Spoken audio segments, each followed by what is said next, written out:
Welcome back to the दृष्टि take. I am Bhupendra.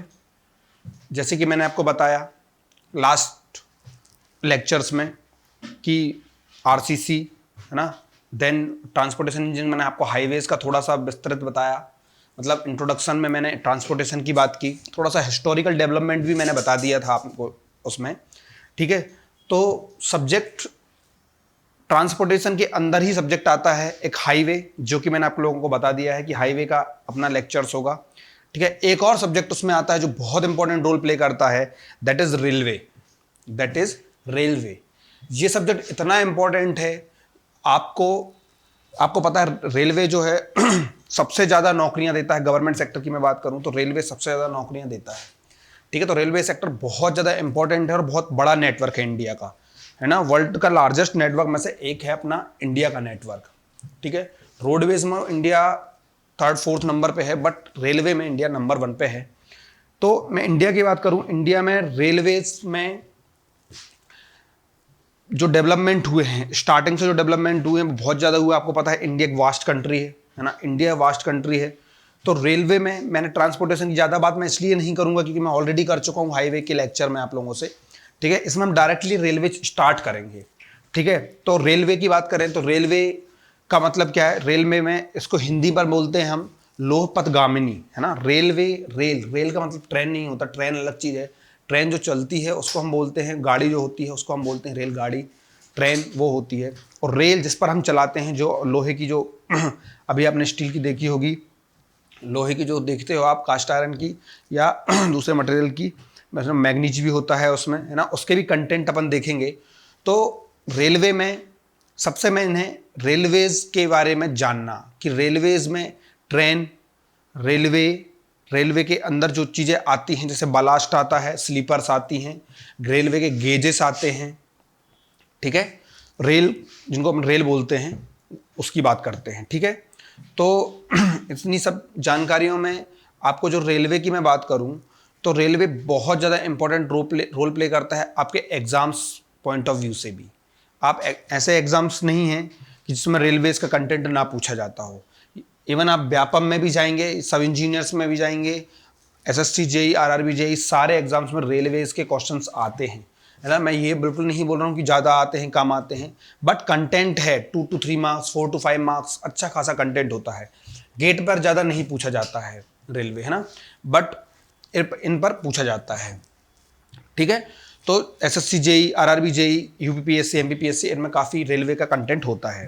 ठीक है, तो हम स्टार्ट करेंगे अब रेलवे। ठीक है, तो रेलवे स्टार्ट करने से पहले मैं बता दूं आपको, इंडिया में रेलवे जब स्टार्ट हुई, रेलवे स्टार्ट हुई मतलब इंडिया में जो पहली गाड़ी चली, तो वो पहली गाड़ी कब चली।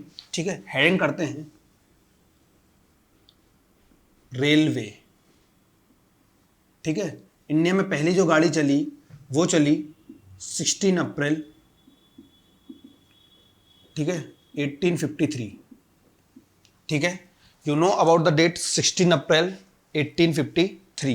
ये जो लास्ट 16 अप्रैल निकला था, इस पे टोटल अपने 167 ईयर्स हो गए थे। जब उस टाइम पे पेंडेमिक में थे हम लोग, आपको पता है कोरोना महामारी जो है ना, उसके अंदर रेलवे में पहली बार लाइफ में, ऐसा पहली बार इंडिया में हुआ है कि रेलवे कभी बंद हुई है ना। बड़े बड़े युद्ध हो गए हैं, वॉर हो गए हैं, वर्ल्ड वॉर हो गए हैं, बट ट्रेन कभी बंद नहीं हुई है ना। ट्रेन कभी बंद नहीं हुई है। ये पहली बार ऐसा मौका था जब ट्रेन आपकी बंद हुई थी, सेकेंड वर्ल्ड वॉर के बाद से भी, है ना। तो जो ट्रेन है इसको हम बोलते हैं, इंडियन रेलवे को बोलते हैं हम लाइफ लाइन ऑफ इंडिया। ठीक है, लाइफ लाइन ऑफ इंडिया भी बोलते हैं रेलवे को। ठीक है, 16 अप्रैल 1853 पर जो गाड़ी चली वो चली मुंबई सीएसटी, है ना। सबने सुना होगा सीएसटी का नाम, छत्रपति शिवाजी टर्मिनल से थाने के बीच में।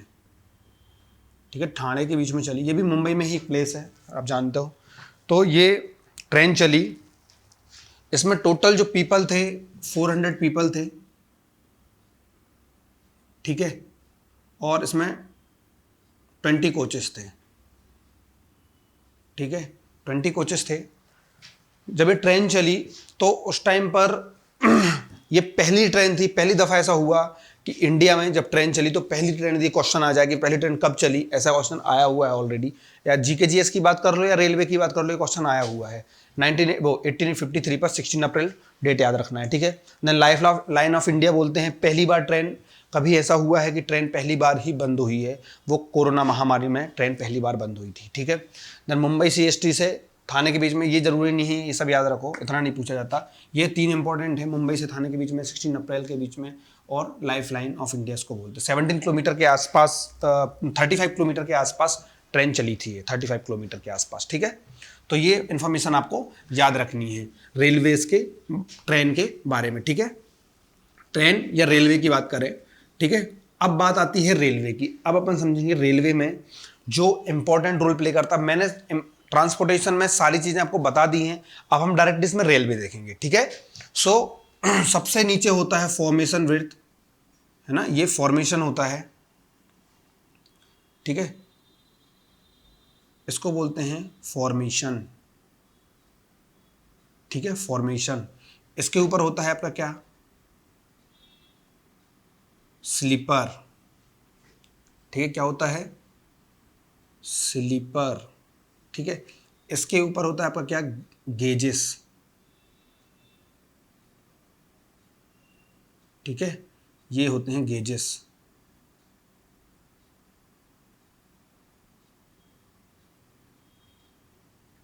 ये होते हैं आपके गेजेस, ठीक है। ये स्लीपर हो गया, फॉर्मेशन हो गया, इसको बोलते हैं हम रेल, रेल गेज, ठीक है। ये आपके रेल हो गए, ठीक है, आई बात समझ में। और इनको जो स्लीपर से कनेक्टेड करते हैं, ठीक है, इसको फास्टनर्स बोलते हैं हम, पेंडल क्लिप्स भी बोलते हैं, फास्टनर्स लिख दीजिए ना, फास्टनर्स, ठीक है। ये रेल हो गया, ठीक है।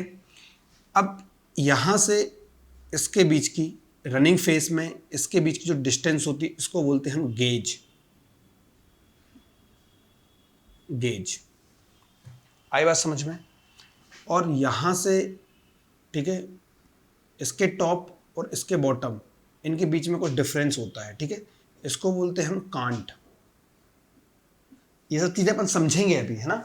अभी आप सिर्फ और सिर्फ टर्मिनोलॉजी देखिए, ये ग्राउंड हो गया, ठीक है, बाकी टर्मिनोलॉजी हम समझेंगे। ये आपकी फॉर्मेशन हो गई, फॉर्मेशन के ऊपर स्लीपर, स्लीपर के ऊपर अपने गेजेस होते हैं, और इनके बीच में ही आपकी ट्रेन चलती है, ठीक है। ट्रेन आपने देखी होगी, ट्रेन के जो व्हील होते हैं वो व्हील होते हैं कॉनिकल, ठीक है, वो व्हील क्या होते हैं, कॉनिकल, ठीक है। कॉनिकल क्यों होते हैं, टर्निंग में, है ना, स्मूथनेस के लिए, और वियर एंड टियर कम से कम हो, वियर एंड टियर, इसलिए ही हम बात करते हैं, ठीक है। अब इसमें जब हम बात करते हैं, सबसे पहले तो हम क्या बात करें, रेल की, ठीक है। तो रेल होती है, जो रेल का जो गेज होता है, आपको दिख रहा है ना, ये लेंथ में होता है 13 to 14 मीटर के आसपास होती है इसी लेंथ, आपने देखा होगा, प्रैक्टिकली आपने देखा होगा। तो जो रेल होती है, उस रेल के टाइप्स होते हैं अलग अलग शेप के अकॉर्डिंग। सबसे पहला शेप जो होता है वो होता है फ्लैट फुटेड रेल, ठीक है। दूसरा होता है bull headed rail, bull headed, जैसा नाम है वैसे ही काम है, बुल हेडेड रेल। थर्ड होता है आपका double headed rail, okay. Flat footed rail जो है वो इंडिया में मोस्ट कॉमन है। इंडिया में मोस्ट कॉमन कौन सा है आपका, फ्लैट फुटेड रेल, ठीक है। इस पर लिख सकते हो आप, मोस्ट कॉमन इन इंडिया, ठीक है। इनका जैसा नाम है वैसे ही इनका काम है। कहने का मतलब, यदि इसे फ्लैट फुटेड है, मतलब इसका जो फुट है वो फ्लैट होगा, ठीक है। मैं बनाता हूँ थोड़ा सा छोटा सा डायग्राम, इस पर आपको डायमेंशन पर ध्यान नहीं देना है, ठीक है।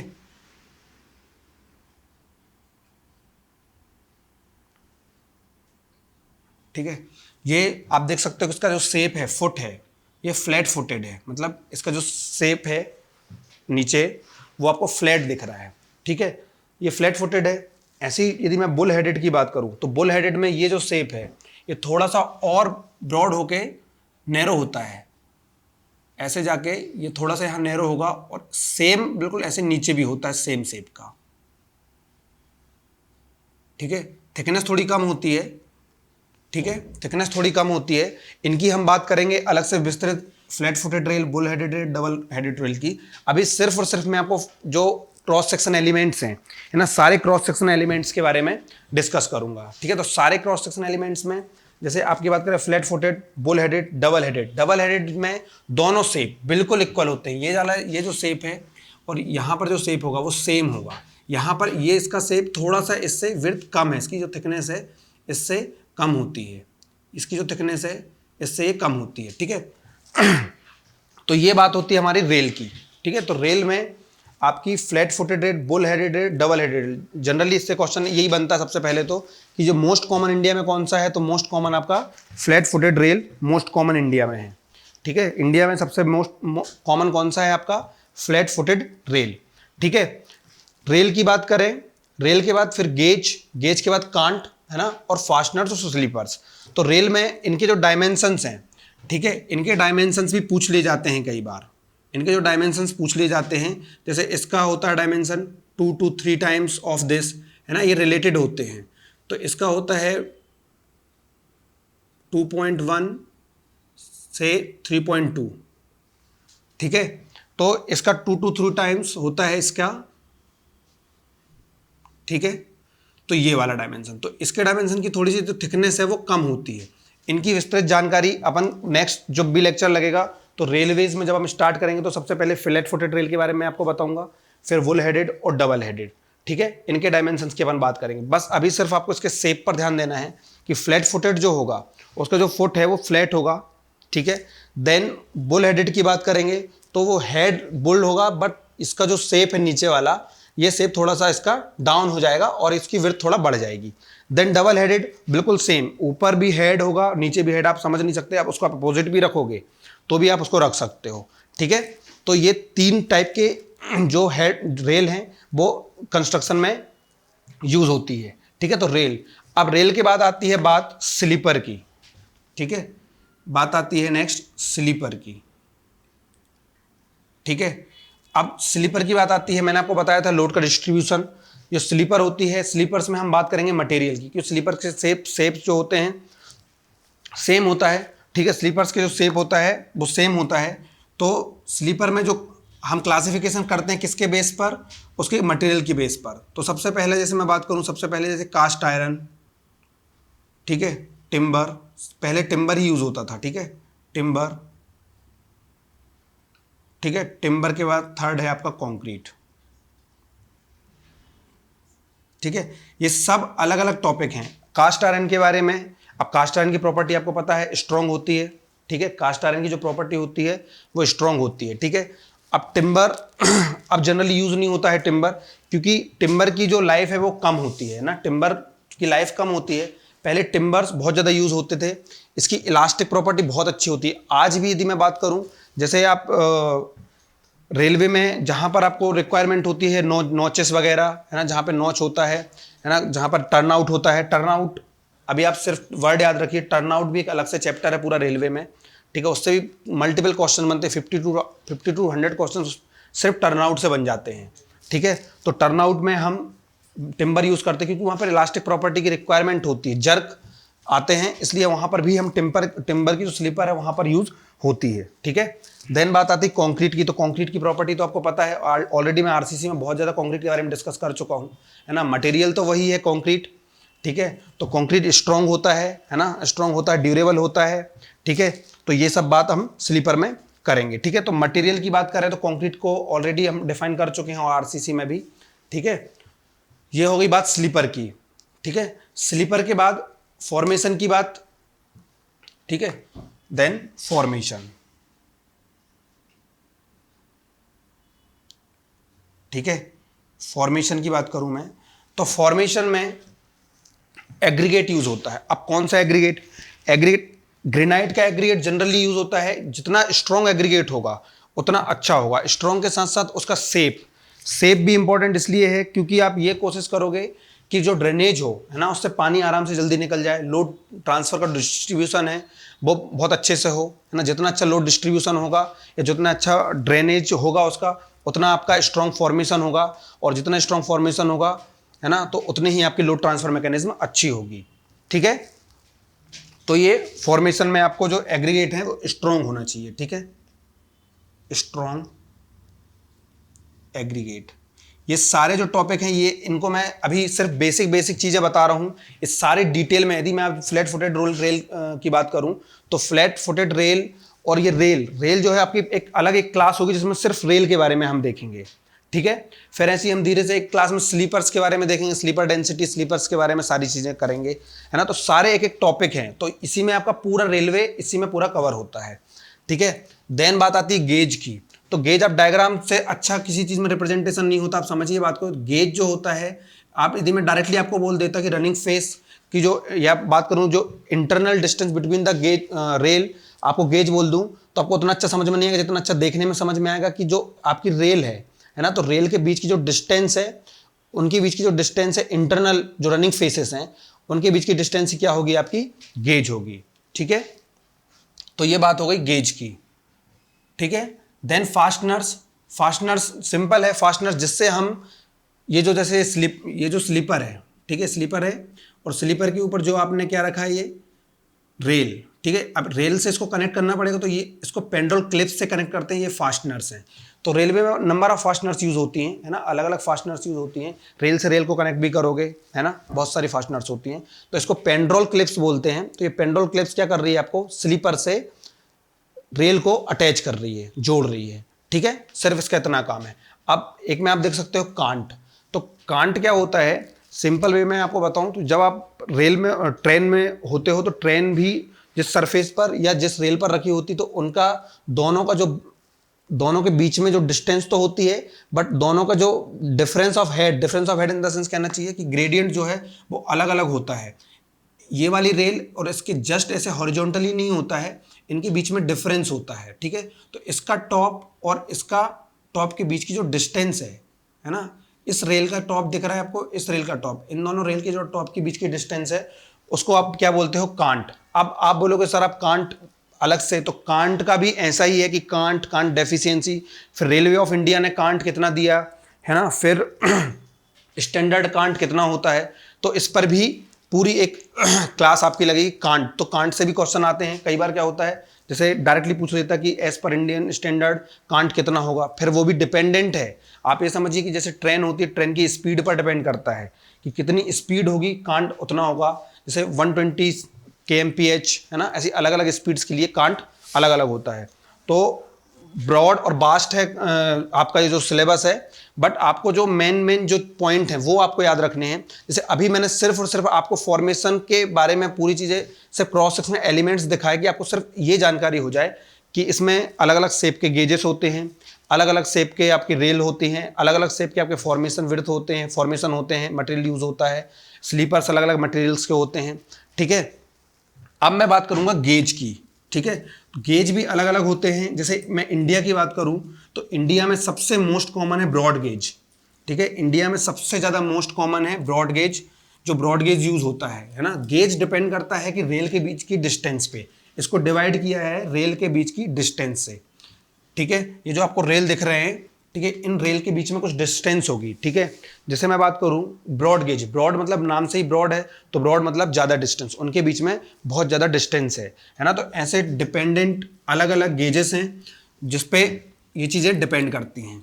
ठीक है, अभी सिर्फ और सिर्फ आपको जिस भी सब्जेक्ट्स में, है ना, स्टार्टिंग में मैं जिस भी सब्जेक्ट्स में, जैसे मैंने आरसीसी में भी और ट्रांसपोर्टेशन इंजीनियरिंग में भी, हाईवेज में भी मैंने आपको बेसिक चीज़ें दी हैं, है ना। आपको स्टार्ट से ही पढ़ना है ना। आप कोई भी लेक्चर को स्किप नहीं कर सकते हो।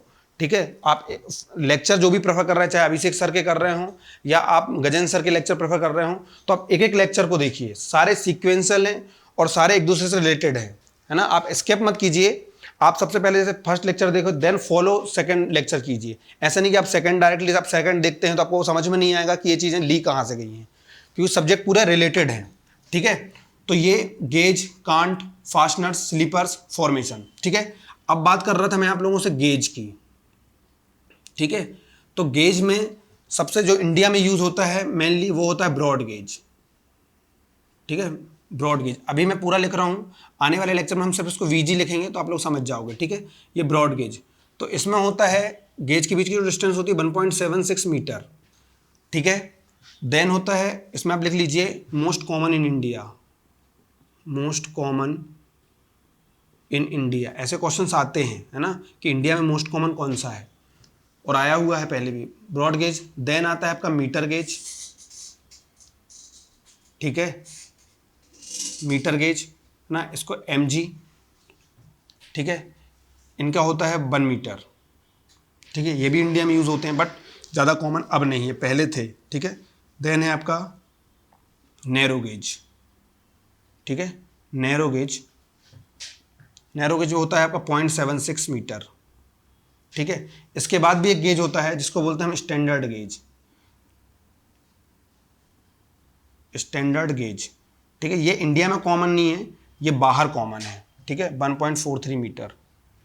ये जो है स्टैंडर्ड गेज, ये इंडिया में कॉमन नहीं है, लेकिन अभी जो मेट्रो रेल्स जो आप सुन रहे हैं, मोनो रेल्स, मेट्रो रेल्स, उसमें जो मेट्रो की बात करूं तो 1.43 मीटर यूज होता है, ठीक है। ये डीएमआरसी में क्वेश्चन पूछा भी गया था स्टैंडर्ड गेज का। तो स्टैंडर्ड गेज इंडिया में कॉमन नहीं है बट बाहर ये मोस्ट कॉमन है, ठीक है। तो ये गेजेस से भी नंबर ऑफ क्वेश्चन आए हुए हैं कि ब्रॉड गेज के लिए 1.67, ठीक है, metre gauge 1 metre, narrow gauge 0.76। ये हम एस पर इंडियन रेल स्टैंडर्ड पढ़ रहे हैं, ठीक है। जो भी रेलवेज ने स्टैंडर्ड दिए हैं उसके बेसिस पर गेज को भी हम ऐसे डिफाइन कर सकते हैं, ठीक है। तो ये बात रही पूरी आपकी फॉर्मेशन की। अब आपके जो एलिमेंट्स हैं, आप सारे एलिमेंट्स को अच्छे से पढ़िए और इनको रिवाइज कीजिए, ठीक है। नेक्स्ट क्लास में हम लोग इसका एक एक चीज़ कवर करेंगे। जैसे मैंने अभी आपको सबसे पहले रेल बताया, तो रेल की जो डायमेंशंस हैं उन पे बात करेंगे, या उनका शेप ऐसा क्यों है और क्यों, कौन सा शेप ज़्यादा अच्छा होगा, क्यों इंडिया में फ्लैट फुटेड रेल ही ज़्यादा इस्तेमाल क्यों होती है ना, सब चीज़ों के बीच में चर्चा करेंगे। तो आप लोग हमारा चैनल सब्सक्राइब कीजिए और लाइक कीजिए, ठीक है। और जितने भी लेक्चर्स आपको मिल रहे हैं ज़्यादा से ज़्यादा शेयर कीजिए, है ना। जितना ज़्यादा आप शेयर करेंगे आपको उतना ज़्यादा प्रॉफिट होगा। और मैं आपको बता दूं कि जो ऑफलाइन है ना, इंदौर में हमारे ऑफलाइन बैचेस भी चलते हैं, ठीक है। तो अभी जब भी जैसे भी ये पैंडेमिक के बाद अब सिचुएशन ऐसी हो गई है कि शायद स्टार्ट हो, ठीक है। तो आपको जल्दी से जल्दी जितना ज़्यादा आप शेयर करें, और आप कोचिंग के बारे में जैसे हम लोगों ने बात करी थी, मैंने पिछले लेक्चर्स में आपको बताया था कि 7 डेज का फ्री ट्रायल, फ्री डेमो रहेगा आप लोगों को, है ना। तो ऑफलाइन में 7 डेज का फ्री डेमो आप लोगों को रहने वाला है। तो उस पर आप आराम से देखिए, आप जिस भी लेक्चर्स, आपको लगभग सारे लेक्चर्स के कवरेज मिलेंगे 7 डेज में, कि आपको कोई लेक्चर्स में ज़्यादा समझ में नहीं आ रहा है, कोई भी चीज़ें हैं, आपको आराम से 7 डेज मिलेंगे। तो आपको समझ में आ जाएगा कि आपको कितना ज़्यादा इससे प्रॉफिट होने वाला है, ठीक है। तो thank you so much for watching this video, thank you.